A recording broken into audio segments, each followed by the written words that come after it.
Aujourd'hui, prenons le temps d'étudier la parole de Dieu. Dieu nous a demandé de prêcher l'Évangile dans la Samarie et jusqu'aux extrémités de la terre. Alors, quelles sont les bénédictions contenues dans la prédication? Découvrons-le en allant à Daniel chapitre 12, verset 1. En ce temps-là se lèvera Michaël, le grand chef, le défenseur des enfants de ton peuple, et ce sera une époque de détresse, telle qu'il n'y en a point eu de semblable depuis que les nations existent jusqu'à cette époque. En ce temps-là, ceux de ton peuple qui seront trouvés inscrits dans le livre seront sauvés.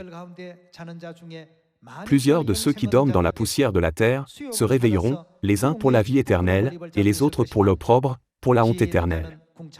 Ceux qui auront été intelligents brilleront comme la splendeur du ciel, et ceux qui auront enseigné la justice à la multitude. Ceux qui enseignent la justice à la multitude, ne sont-ils pas ceux qui prêchent?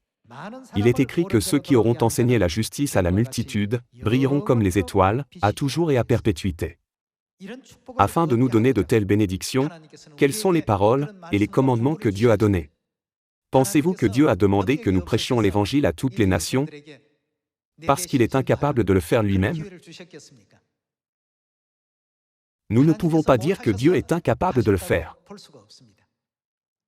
Dieu est le Créateur qui a créé les cieux, la terre et toute l'humanité. Aux yeux de Dieu Tout-Puissant, cette terre est minuscule comme un grain de poussière sur une balance, et tout ce qui se passe ici est négligeable et insignifiant.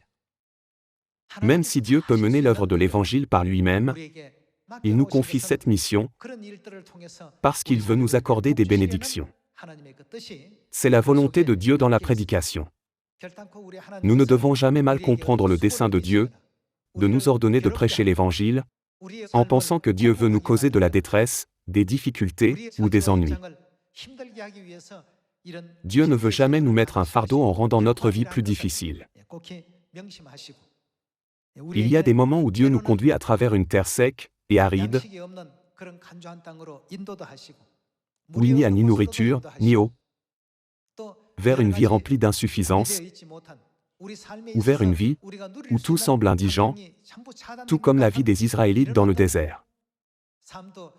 Cependant, tout comme leur chemin difficile dans le désert, s'est avéré être le chemin des bénédictions, et il en est de même pour nous. Tous les chemins de l'Évangile, que Dieu nous conduit, sont les chemins que nous devons parcourir aujourd'hui. Dieu peut rassembler tous ses enfants, qui sont dispersés dans le monde entier, en disant simplement, « Mes enfants, venez à moi ».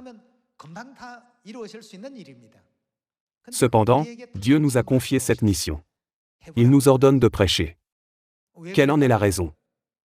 C'est pour nous bénir, pour nous faire briller comme les étoiles du ciel, à toujours et à perpétuité. En tant qu'enfants de Dieu, nous n'avons pas besoin de remettre en question les commandements de Dieu. Obéissons en pensant, Dieu a donné ses paroles pour nous bénir. Lorsque nous croyons et obéissons à Dieu, nous serons certainement bénis. Veuillez graver cela dans votre cœur.